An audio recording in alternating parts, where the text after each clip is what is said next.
कक्षा 12वीं के समस्त विद्यार्थियों को इस दिवस की प्रातः बेला का हार्दिक अभिवादन। मैं प्रेम सिंह, प्रशिक्षित परा स्नातक शिक्षक, Arden progressive school Haldwani Lamachaur. आज मैं आप सभी के सामने हिंदी साहित्य में छायावाद के स्तंभों में से एक महादेवी वर्मा द्वारा रचित भक्तिन पाठ की प्रश्नोत्तर को चलित छायाचित्र के माध्यम से प्रस्तुत कर रहा हूँ। आशा करता हूँ सभी विद्यार्थियों ने महादेवी वर्मा कृत गद्य पाठ भक्तिन का आदर्श वाचन भाग 2 भली भांति समझा, देखा और अनुकरण वाचन की अभिप्रेरणा प्राप्त की। अब मैं इस चलित छायाचित्र अंश के माध्यम से आपको महादेवी वर्मा द्वारा रचित भक्तिन पाठ के प्रश्न अभ्यास को मौखिक अभिव्यक्ति के माध्यम से व्यक्त करने जा रहा हूँ, जिसका आशय विद्यार्थियों को भली भांति उन प्रश्न के विषय को समझाकर उनमें उस योग्यता का विकास करना है जिससे वे उस प्रश्न के उत्तर को अपनी भाषा शैली में लिखने हेतु समर्थ हो सकें। प्रायः आप इन प्रश्नों के उत्तर अनेक माध्यमों से प्राप्त कर सकते हैं। अनेक प्रकार के ऐप, PDF आज आपको उपलब्ध हैं, जिसे देख करके आप इन प्रश्नों के उत्तर लिख सकते हैं। लेकिन आपको एक बात सदैव याद रखनी है कि आपको किसी भी प्रश्न का उत्तर किसी भी माध्यम से हूबहू लिखने की आदत का निर्माण नहीं करना है।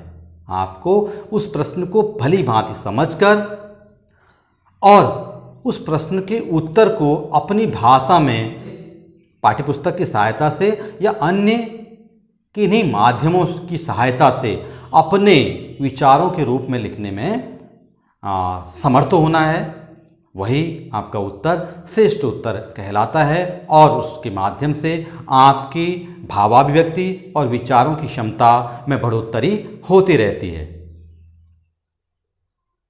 अतः मैं प्रयास करूंगा कि मेरे द्वारा बतलाए गए प्रश्नों की मौखिक अभिव्यक्ति को सुनकर विद्यार्थी अपने इन प्रश्नों के उत्तर को अपनी भाषा में लिखने में समर्थ हो सकें और इन प्रश्नों के उत्तर अपनी भाषा में अपने अनुरूप दे सकें और परीक्षा में अच्छे अंक प्राप्त कर सकें। चलते हैं प्रश्न 1 की ओर। प्रश्न नंबर 1, भक्तिन अपना वास्तविक नाम लोगों से क्यों छुपाती थी? भक्तिन को यह नाम किसने और क्यों दिया होगा?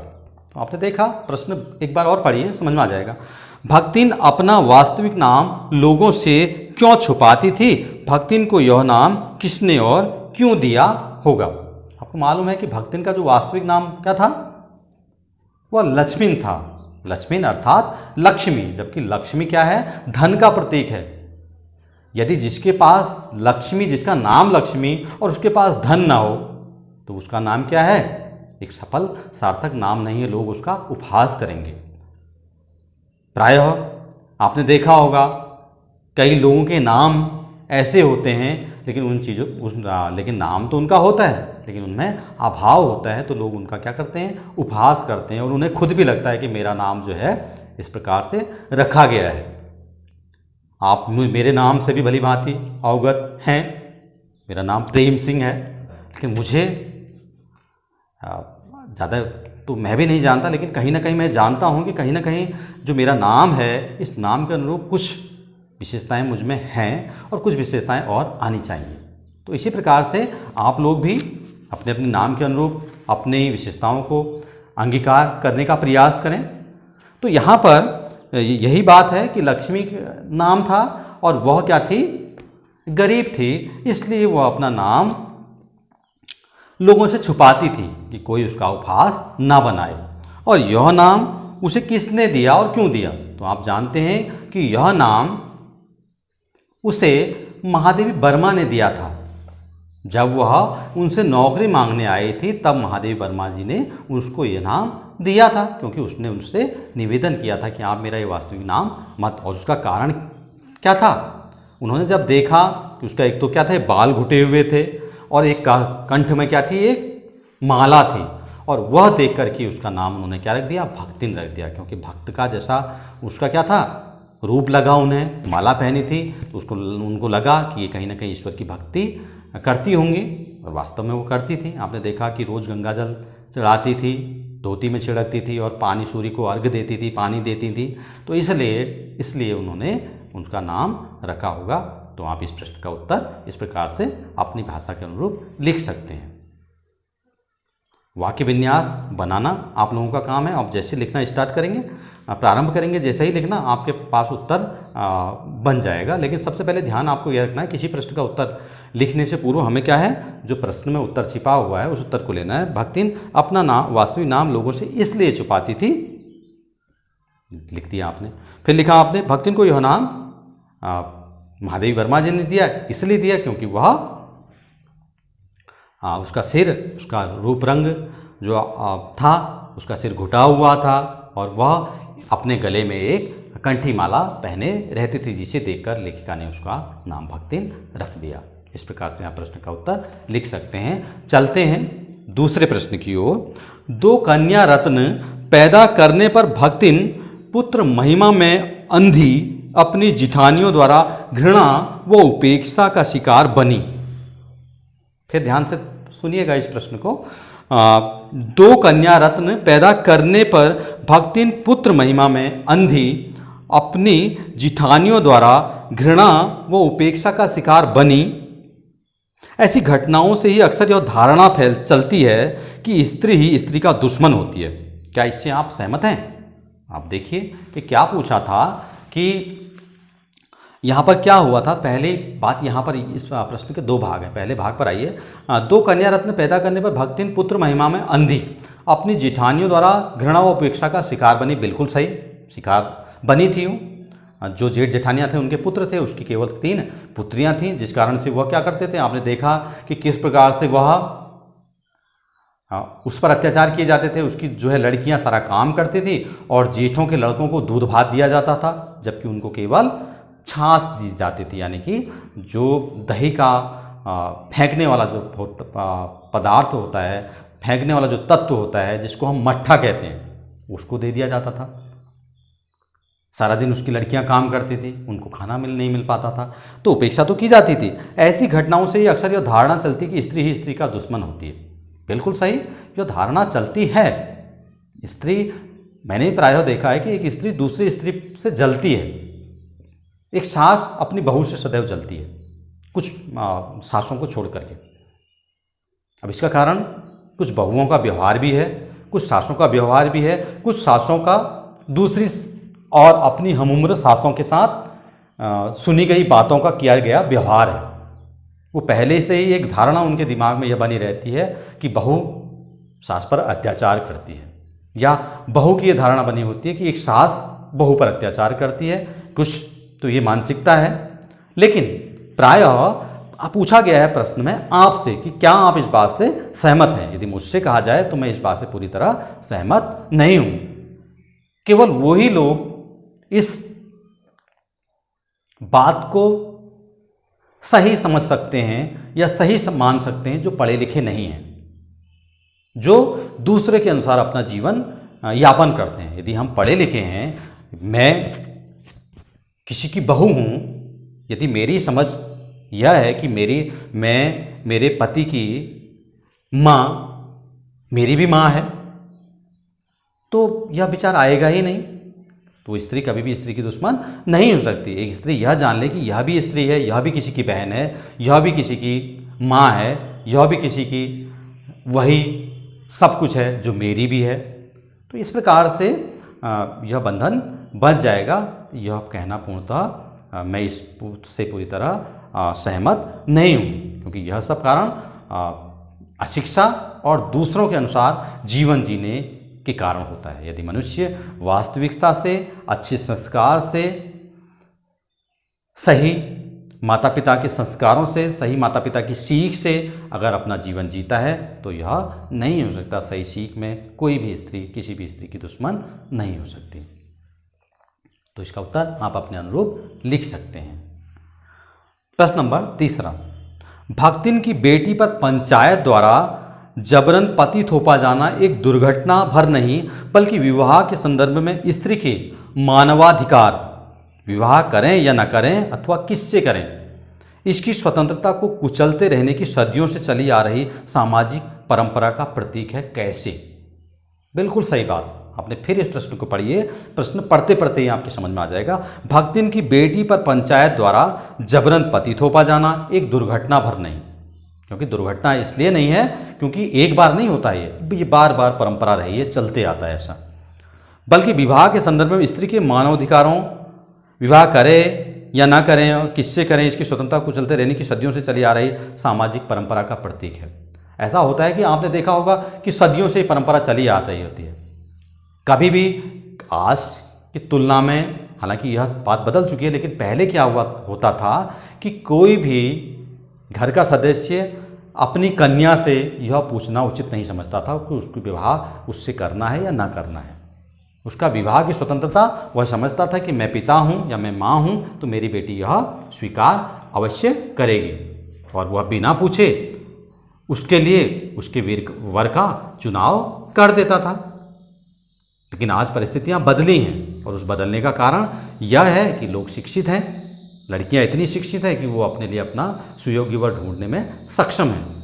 वो माता पिता को बता देती हैं कि यह मेरे लिए उपयोगी है, मैं इस वर से शादी करूंगी या इस व्यक्ति से शादी करूंगी, इससे शादी नहीं करूंगी। यदि किसी ने, माता पिता ने जबरन विवाह करना चाहा तो वो उस वर महाशय से ही प्रश्न पूछ देती है कि आप पढ़े कितने हो। रीढ़ की हड्डी पाठ कक्षा 9वीं में पढ़ा था आपने, जिसमें शंकर और उमा, कि उमा का किस प्रकार से शंकर से विवाह करना चाह रहे थे उसके माता पिता, और किस प्रकार से उमा ने शंकर से प्रश्न किया, उसका पूरा व्यक्तित्व बताया। तो शंकर भी जो है हिल गया उसकी बात सुनकर के, और वो भी सब वहाँ से चलते बने। तो इसी प्रकार से आज ये बदला हुआ है, लेकिन ऐसा सदियों से चला आ रहा था। आज भी राजस्थान जैसे राज्य में बाल विवाह, विधवा विवाह, पर्दा प्रथा आदि ऐसी परंपराएं चली आ रही हैं जिनका प्रतिकार करने की सामर्थ्य महिलाओं में या किसी कन्या में नहीं है। यदि वे प्रतिकार करती हैं तो मार दिया जाता है उन्हें। तो यह सदियों से चली आ रही है, और इसका सुधारने का एक ही उपाय है शिक्षा। यदि हम शिक्षित हैं तो किसी दूसरी जगह शिक्षा के माध्यम से जा कर के हम अपना जीवन निर्वाह एक सफल व्यक्तित्व के रूप में कर सकते हैं, अपनी इच्छा के अनुरूप कर सकते हैं। यदि हम पढ़े लिखे नहीं हैं तो हम अपनी आवाज़ किसी के सामने उठाने के योग्य ही नहीं हो पाते हैं। प्रश्न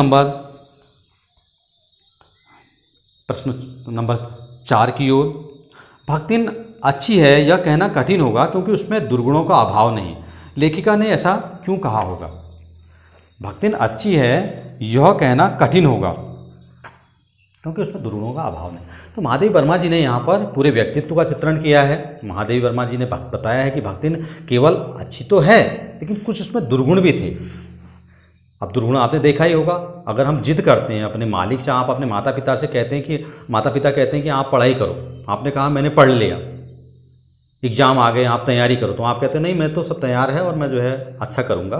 तो यही बात यहाँ पर भी उन्होंने कहा है कि महादेवी वर्मा जब भक्तिन से कहती थी कि सिर मत मुड़ाओ तो मना कर देती थी और उनको तर्क देती थी, और बार बार वह क्या करती थी, कुछ ना कुछ तर्क ऐसे दिया करती थी जो उसके अपने तर्क होते थे और उनको शास्त्रों से जोड़ दिया करती थी।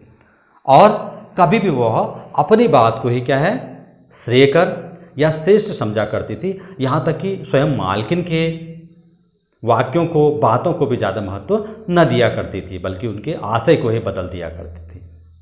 रुपयों पैसों के मामले में भी वो जहाँ पर उसे पैसे मिल जाते थे उसको वह संभाल के रख दिया करती थी बिना पूछे। हालांकि वह पैसा उसका कहीं ना कहीं महादेवी वर्मा के लिए ही था, लेकिन कहीं ना कहीं बिना पूछे पैसा लिया जाना भी कहीं ना कहीं एक बुराई है।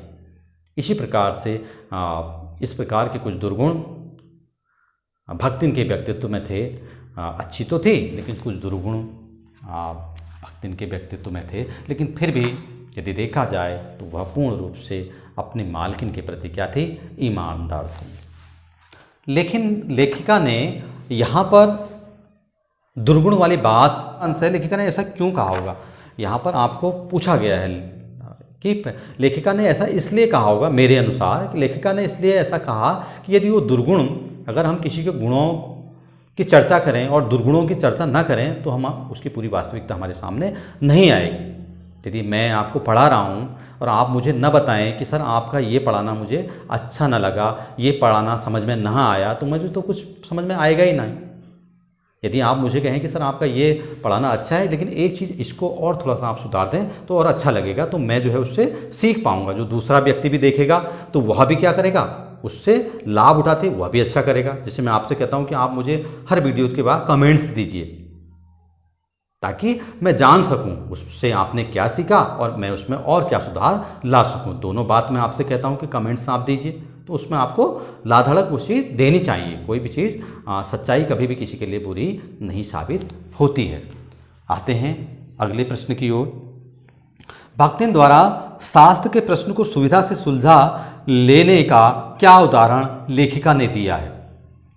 भक्तिन द्वारा शास्त्र के प्रश्न को सुविधा से सुलझाने का एक उदाहरण मैंने अभी चर्चा की थी कि पहला जब उन्होंने कहा था कि आपको जो है हर बार जो है महिलाओं का सिर मुड़ाना मुझे अच्छा नहीं लगता, इसको मत मुड़ाया करो, तो उसने कहा तीरथ गए मुड़ाए सिद्ध, तीरथ गए मुड़ाए सिद्ध, यह कह करके यह बात कही कि तीरथ जाकर के जो सिर मुड़ाता है वो सिद्ध लोग होते हैं, अर्थात सिद्धता, सिर मुड़ाने में सिद्धता है। और ऐसा शास्त्रों में लिखा गया है, जबकि ऐसा शास्त्रों में लिखा नहीं गया है, बल्कि ये क्या है, एक लोक की उदंती कह लीजिए, लोक उक्ति कह लीजिए कि कुछ लोगों की बनाई हुई धारणाएं हैं जो कि पूर्णतः सत्य नहीं है। सिर मुड़ाने से अगर कोई सिद्ध हो जाए तो ऐसे तो सब चोर डाकू सिर मुड़ा लें और सिद्ध हो जाएं, उनको जो है सब पूजना आरंभ कर दें, तो यह सब गलत है।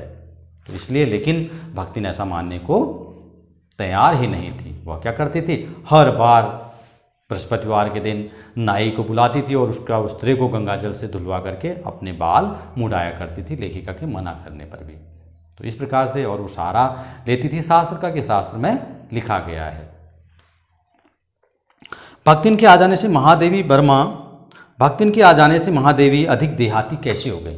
आपने देखा होगा जब से भक्तिन उनके पास आई थी, जो भी चीज़ भक्तिन करती थी वो चीज़ उनको स्वीकार करनी पड़ती थी, और स्वीकार करें भी क्यों ना, क्योंकि जो भी बात का वो प्रतिकार करती थी या विरोध करना चाहती थी या उसको सुधरवाना चाहती थी, लेकिन भक्तिन उस बात को स्वीकार नहीं करती थी, बल्कि वो अपने ही उदाहरण दे दे करके उनको चुप कर दिया करती थी। लेकिन वो क्या थी, सभ्य थी, समझदार थी, वो जानती थी कि ये जो है सुनने वाली नहीं है, तो वो बार बार उससे नहीं कहती थी और उसी के अनुसार अपना जीवन भी ढाल लेती थी।